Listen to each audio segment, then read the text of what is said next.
Assalamualaikum warahmatullahi wabarakatuh. Perkenalkan, nama saya Galuh Pratiwi dengan NPM 2213042056. Di sini saya akan mempresentasikan atau menganalisis frasa yang saya temukan dalam kehidupan sehari-hari. Di sini saya mengambil contoh meja belajar. Di sini terdapat contoh foto meja belajar yang saya temukan dalam kehidupan saya. Yang pertama, saya akan membahas asal-usul bentuk dasar meja belajar. Asal-usul bentuk dasar kata meja belajar dapat dijelaskan melalui beberapa aspek linguistik dan etimologis. Yang pertama, kata meja. Kata meja berasal dari bahasa Melayu dan juga dipengaruhi oleh bahasa Portugis mesa, yang berarti meja. Dalam konteks bahasa, meja merujuk pada perabot dengan permukaan datar yang digunakan untuk berbagai kegiatan, termasuk belajar. 2. Kata belajar. Kata belajar berasal dari bahasa Melayu yang berarti proses, mempelajari atau memperoleh pengetahuan. Istilah ini menggambarkan aktivitas yang dilakukan di atas meja, yaitu belajar atau mengerjakan tugas. Yang terakhir yaitu gabungan. Meja belajar sebagai frasa menggambarkan jenis meja yang khusus dirancang untuk aktivitas belajar, menekankan fungsinya dalam konteks pendidikan. Selanjutnya kita akan membahas kajian linguistik tata bahasa. Yang pertama, morfologi. Frasa meja belajar terdiri dari dua morfem. Yang pertama meja, morfem bebas yang merujuk pada objek fisik. Yang kedua belajar, morfem bebas yang berfungsi sebagai kata kerja, namun dalam konteks ini berfungsi sebagai kata sifat yang menjelaskan fungsi meja. Yang kedua adalah fonologi. Terdapat struktur suara, yaitu kata meja terdiri dari 3 suku kata. 2 suku kata, meja. Selanjutnya, kata belajar terdiri dari 3 suku kata, belajar. Selanjutnya yaitu intonasi. Dalam pengucapan, intonasi dapat bervariasi tergantung pada konteks kalimat, tetapi umumnya memiliki pola intonasi yang stabil. Yang ketiga yaitu sintaksis. Struktur kalimat meja belajar berfungsi sebagai frasa nominal, di mana meja adalah inti dan belajar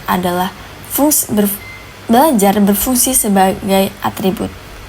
Dalam kalimat, frasa ini dapat berfungsi sebagai subjek, objek, atau pelengkap. Contoh, meja belajar itu sangat nyaman. Yang keempat yaitu semantik. Meja memiliki makna denotatif sebagai perabotan, sedangkan belajar membawa makna aktivitas penguasaan pengetahuan. Secara konotatif, meja belajar dapat diartikan sebagai tempat yang mendukung proses pendidikan dan pembelajaran. Yang kelima yaitu pragmatik.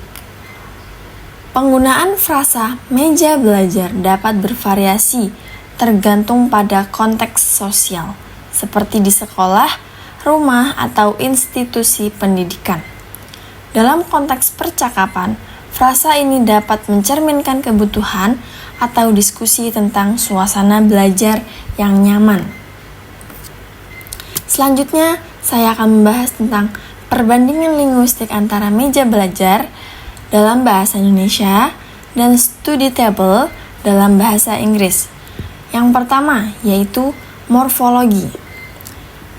Meja belajar terdiri dari 2 morfem bebas, meja atau perabot dan belajar atau aktivitas. Yang kedua, Study table terdiri dari dua kata, study, kata kerja yang berfungsi sebagai kata sifat, dan table sebagai perabot. Yang kedua yaitu fonologi. Meja belajar terdiri dari 5 suku kata. Meja belajar. Pola intonasi cenderung stabil dengan penekanan pada meja. Yang kedua yaitu study table. Terdiri dari 4 suku kata. Study table. Pola intonasi juga stabil dengan penekanan pada study. Yang ketiga yaitu sintaksis. Meja belajar berfungsi sebagai frasa nominal, dapat berfungsi sebagai subjek atau objek dalam kalimat.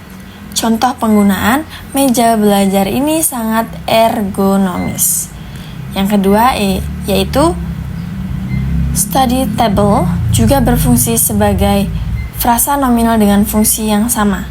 Contoh penggunaan study table is very spacious. Yang keempat yaitu semantik. Meja belajar memiliki makna langsung sebagai perabot untuk belajar dengan konotasi mendukung aktivitas pendidikan. Yang kedua yaitu study table, makna langsung yang sama tetapi study menekankan tujuan penggunaan meja. Yang kelima yaitu pragmatik. Meja belajar digunakan dalam konteks pendidikan formal maupun informal, menggambarkan kebutuhan akan tempat belajar.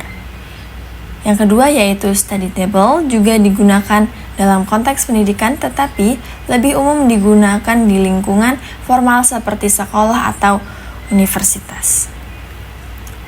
Dan kesimpulannya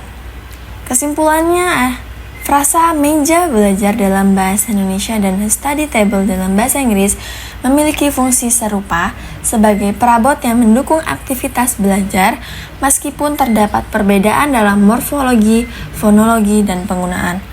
Keduanya berfungsi sebagai frasa nominal dengan makna yang sama, tetapi study lebih menekankan tujuan penggunaan sementara belajar menggambarkan aktivitas.